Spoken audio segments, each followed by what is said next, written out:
Hello, and welcome to Eyes on Success, a weekly program covering a wide variety of topics of interest to people with vision loss. I'm Nancy Goodman Torpey. And I'm Pete Torpey. When a patient has a permanent vision loss, we have so many ways we can intervene to assist. And in many ways, it's teaching a patient new ways to use the vision they have remaining. Today, we'll be talking about how a low vision optometrist might be able to help you. We'll speak with Richard Jamara and Sarah Hinkley, two of the editors of a training guide for low vision optometrists, who hope to train more of them and to increase awareness of the existence of this very useful specialty. But first, for our tip of the week. This week's tip comes from Richard Jamara. One of the things that really was amazing to me is that patients always came to me and said, I want you to help me to see better. And I always have to tell them that I'm not going to get them to see better. They came 2200, they came and see me at 2100, and unfortunately, they're going to leave at 2200 and 2100. If that was possible, it would have been done. I can't help them see better, but I can help them become better at seeing. That's the twist. I can help they say, can you help every patient? I said, yes, I can help every patient that comes in. And Peter, you may argue with me about that, but the idea is not only better at seeing, but better at using things and devices that would help you compete in that visual world. And I can do that for every patient that comes in. Support for Eyes on Success is provided by aphconnectcenter.org, empowering people toward independence and success by providing blogs, information, and resources for individuals of all ages who are blind or visually impaired. Information and referral line are at 1-800-232-5463. You are listening to Eyes on Success. Success, success, success, success, success. Let's start by meeting Richard and Sarah and learning about why the existence of low vision rehabilitation services is so important. We have two guests with us today to talk about a very important topic, and I thought we could start. Maybe, Richard, you can tell us who you are and what you do. Yes, thank you, Peter. My name is Richard Jamara. I'm a doctor of optometry, and I graduated from the New England College of Optometry and then also was a faculty there, retiring in just 2018. I've had a long career of over 40 years in optometry, and it's been just a wonderful career and experience. Thank you.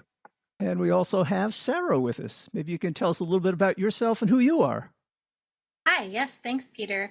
My name is Sarah Hinkley. I am also an optometrist, and I am the Chief of Vision Rehabilitation Services at the Michigan College of Optometry at Ferris State University in Michigan.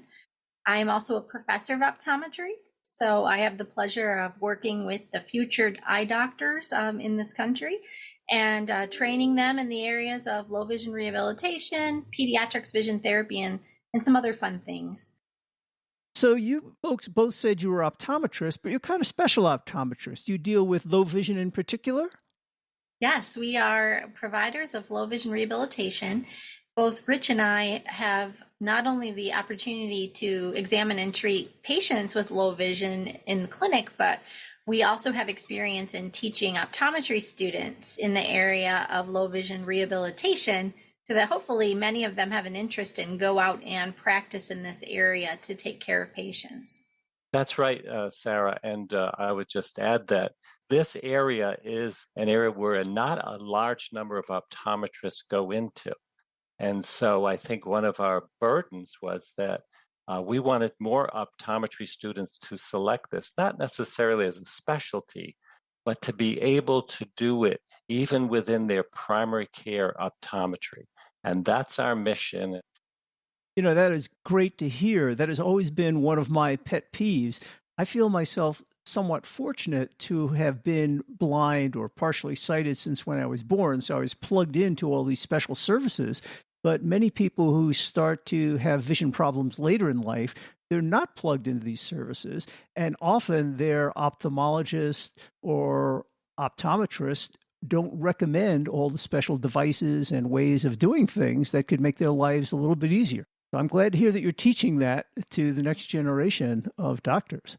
Yes, that's certainly one of the biggest struggles that we see as well. Many of our patients come into our vision rehabilitation clinics without a lot of knowledge about the field. Many of them find their own way to us without being referred officially by their providers, which is, of course, very frustrating to patients who wish they had known sooner that these services exist and how much they can offer in terms of resources and support. And we find ourselves making other people aware that low vision optometry is even an option. And the two of us have no need for those services. I'm fully sighted and Pete's totally blind, but there's a whole range in between where what you do can make their lives a lot better. Yes, absolutely. And I think since the primary care ophthalmologist or optometrist is the first meeting point when someone says I'm losing my vision or my vision's not as clear, they specifically should be aware of how to refer this. Yes, I agree. And I also think that it's one of my primary goals as an educator to make sure that all optometry students, at least at my university and college, graduate with the knowledge of the importance of low vision rehabilitation. Even if they don't practice in that area, my goal is that they are aware of it so that they can refer for it and not ignore it, and be sure to educate patients on its existence and how helpful it can be to them. Support for Eyes on Success is made possible in part by our corporate partners. Find out more about partnership opportunities by sending an email to hosts@eyesonsuccess.net. This week's focus topic is the new training guide for low vision optometrists that Richard Jamara, Sarah Hinkley, and others worked so hard on to write and edit. In just a minute, we'll be talking about the contents of the new book that you put together for training new optometrists called Low Vision Rehabilitation. But before we get to that, maybe you can tell us how the book came to be.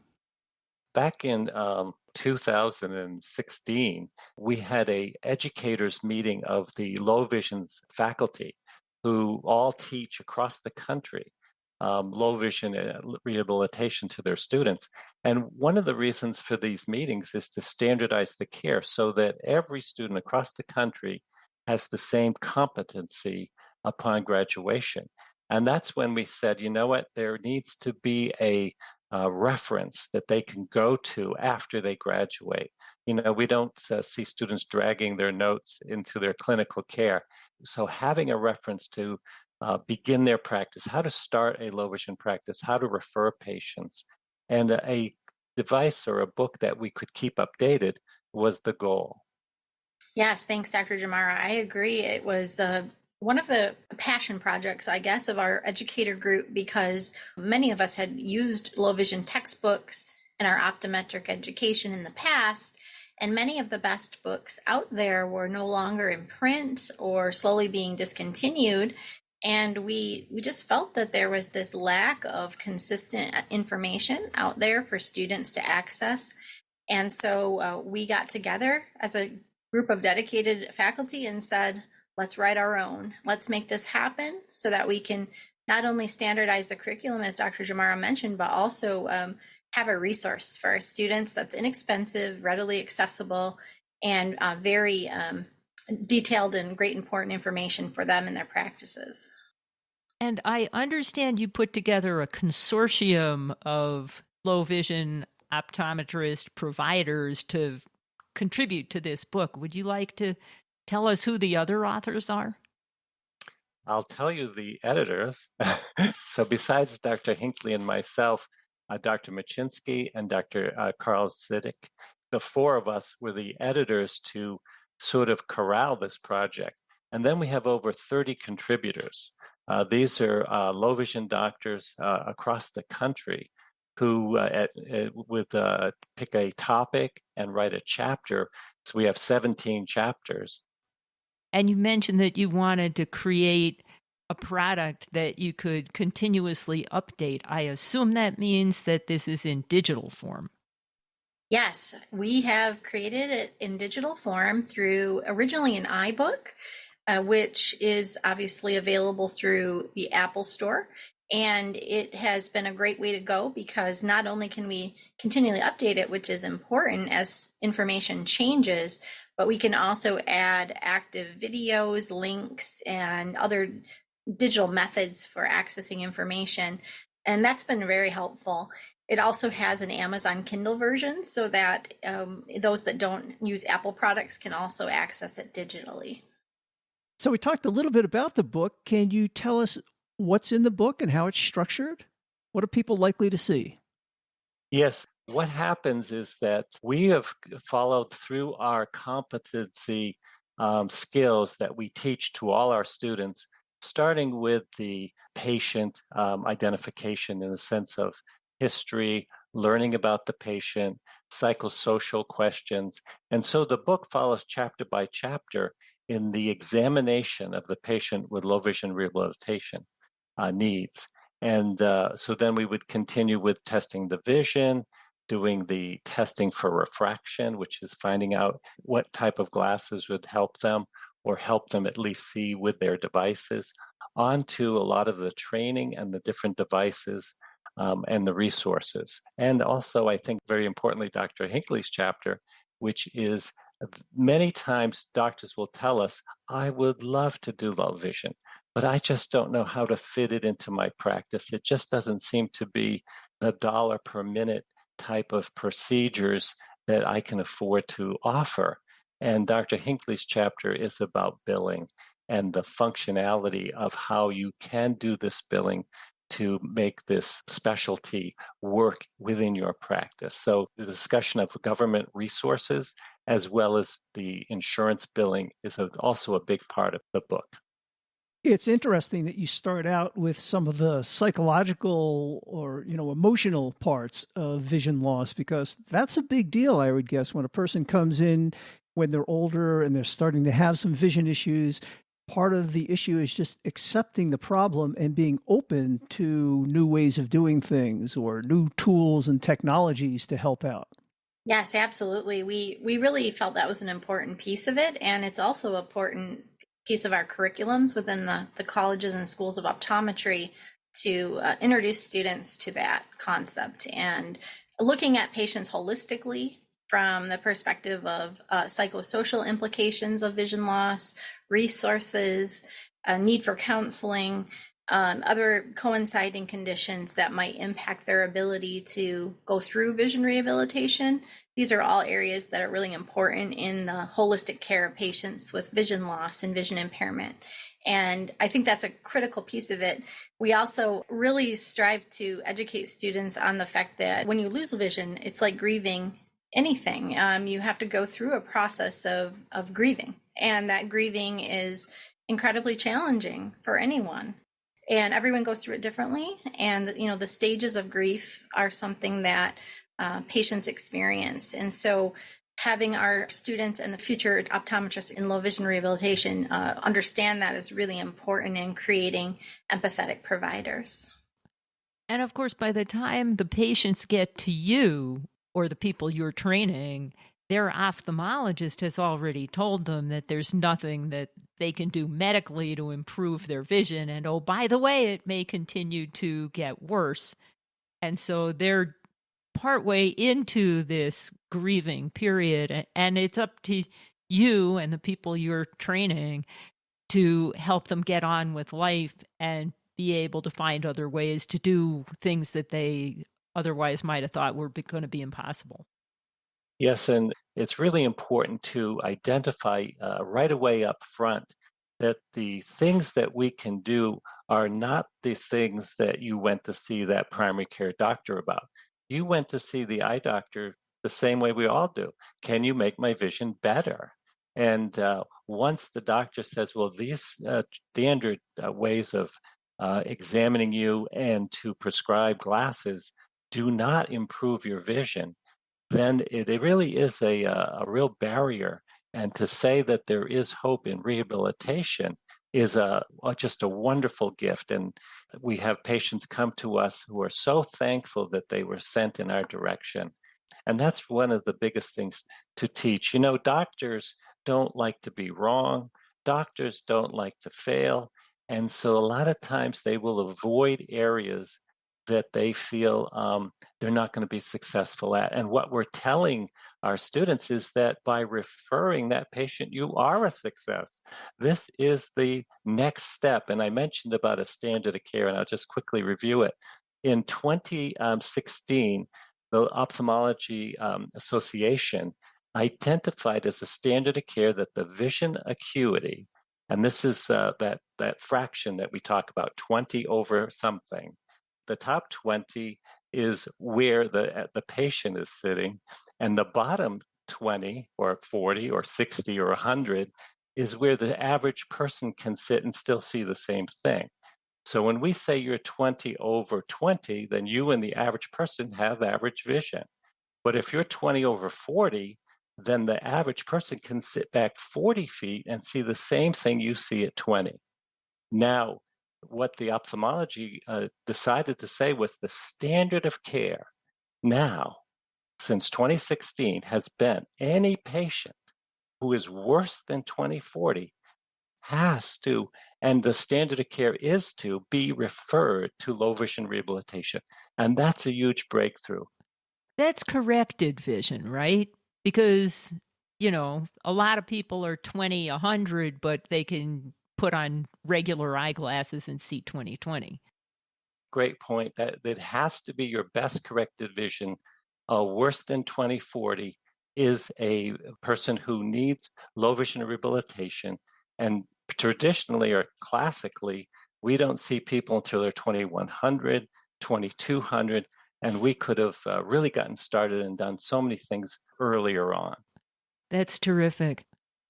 For anybody who might not know, can you just quickly review what some of the things that you can do for a low vision patient that, going to a regular optometrist and getting your best prescription eyeglasses just isn't going to cut it? Absolutely. So when a patient has a permanent vision loss, we have so many ways we can intervene to assist. And in many ways, it's teaching a patient new ways to use the vision they have remaining. And that might involve magnification, special lamps or lighting, like directional lighting, tints or filters to alter contrast and enhance the sight that remains. Sometimes it's more of a method-based instruction where we're teaching a patient to utilize the parts of the retina that are healthy, like looking to the side of things instead of right at them in order to see the best image they can with the retinal damage that they've sustained. So sometimes it's more of a training and technique-based assessment or management plan. It really just depends on the patient. We talk about environmental modifications that might make life easier on a daily basis. So things like where should the TV be placed compared to their chair, using a computer and modifications and techniques for making that easier. So really, it's so much more than just magnifiers and devices. I think that's what a lot of people think about low vision as being, and that's certainly part of it. But there are so many other ways that we can assist and help a patient beyond just magnifying devices as well. And it also includes a lot of resource provision, referrals to other providers for specialty services like orientation and mobility services if they're struggling to get around safely or falling a lot, having trouble navigating environments. Sometimes it's occupational therapy, sometimes it's vision rehabilitation therapy or home therapy, and sometimes it's school-based or occupational interventions. Really just, we have so many methods that we can use and ways, and we really do problem solve. So we tell the patient, we're here to support you, be your advocate, and problem solve ways to make your activities of daily living easier and more efficient for you. And again, those aren't tools or resources that the general ophthalmologist is likely to recommend, because they're dealing with the physiological problems of the eye and really focused on that instead of your lifestyle and how to make life easier for yourself. Yes, that's right. That's where the doctor has to stop and say, all right, now we need to switch gears. And so rehabilitation with vision now has to grow and be something that's commonplace amongst the practitioners. And I think we're training the students and the graduating doctors to be able to understand what that patient needs. And now it is important for that patient to come in with their questions, with their ideas, with what they know and what they're doing, so that you can work as a team, you and the doctor, to get the best result. And of course, it's always important to advocate for yourself. But boy, you would hope that their other providers would say, hey, there's this other option. I can't provide it, but here's the name of somebody who can. Yes, that is definitely part of our educational mission, to spread the word on that and to educate future optometrists, at least in this country, that this is important. It's important to us as a profession. It's important to patients that you are knowledgeable about it enough that you can at least know what resources exist and refer if you don't provide the service yourself. I just recently completed a training for ophthalmology residents in our state on this very topic, because they have wonderful training and background, but many times they aren't educated on this option for patients. And it was wonderful to spend an hour teaching them about what is vision rehabilitation, what do we actually do, and why is it important that we partner with you to help these patients in their daily lives. It's interesting that you and your profession are putting together these tools and resources to train optometrists to deal with low vision rehabilitation. But I'm guessing a lot of people don't directly come to you. They come with an eye problem and they're seeing an ophthalmologist. So it seems it really is important to train the ophthalmologist at some point to be able to say, okay, I can't deal with this problem, but I know who to refer you to. Do you see that happening these days? Are you getting referrals from ophthalmologists? How do people connect with you? Well, I'll talk about the agencies, like in the state of Massachusetts, where I am. And the Commission for the Blind is trying to work very well with the, say, Mass Eye and Ear, as well as the New England College of Optometry clinics, so that there will be this teamwork between the two groups. And I think we're starting to see it a lot more, because, like as Dr. Hinkley was saying, the residents are being trained in ophthalmology for a certain amount of low vision education. And then right away, the question is, well, where do we do this? And that's when you want to know the resources of the low vision clinics, say in the city like Boston. Or if you're in a more remote location, do you have some telehealth options that you can use, or other types of resources statewide? So you're talking about people being referred to optometrists like yourselves from low vision rehab services for the blind. That's right. So sometimes that's kind of a hurdle for people. People, especially when they lose their sight when they're older, they don't want to accept that label of blind. And, I expect they don't often turn to those agencies right off. Yeah, that can be true for sure. I think part of the issue is that the word isn't completely out about the services, what exists and where, but we are working very hard to change that as a profession. So it's a public awareness issue, and we're definitely working on it as a profession. I think training students as the future will help, and getting the word out and how important it is to our students now in optometry school. That's a big piece of it. The public awareness will come along as well. And we are happy to do our bit to help publicize the valuable services that you're providing. Yes, thank you for all that you do in that way. You are listening to Eyes on Success. Success, success, success, success, success.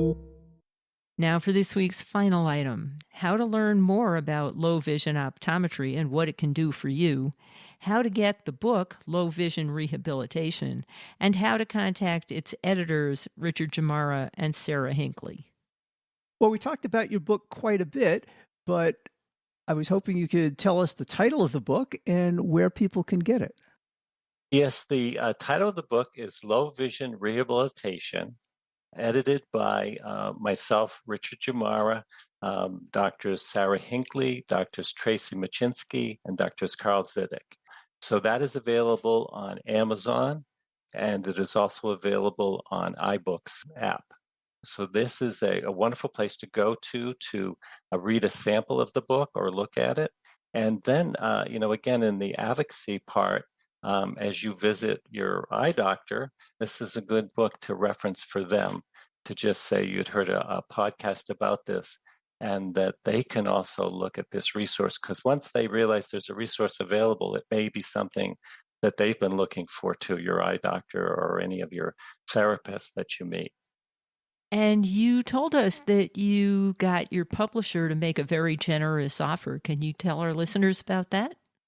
Yes, I was talking to Mark Bullimore of Ridgeview Publishing, and I said, Mark, what we would like to see is people who have visual impairment themselves. What would they think of the book? Even if they just got a rough look at it, look at the table of contents, kind of thumb through the chapters on the introduction part and psychosocial behavior, see if they have some identification with it. So he said, go ahead, and we're going to make an offer that for the first two listeners who will email me at my email address. It's my last name, Jamara, Jamara, my first initial R, at NECO, that's New England College of Optometry letters, NECO.edu, and just to send me an email that you'd be interested in reviewing the book, and you would write a little brief review on Amazon or iBooks, and then we will send you a code so you can download a free copy and take a look at it yourself. And that's for the first two people who do that and tell you they heard about it on Eyes on Success. That's absolutely right. So Richard already provided his email address if anybody wants to contact him. Sarah, how would people contact you if they want to?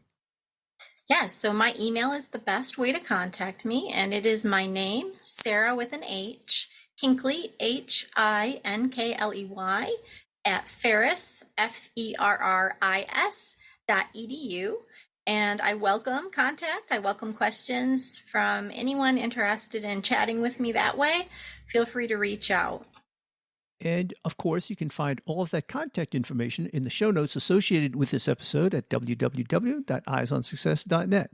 We'll also have information about how to get a free copy of the book if you're interested in writing a review. That's it for show number 2247.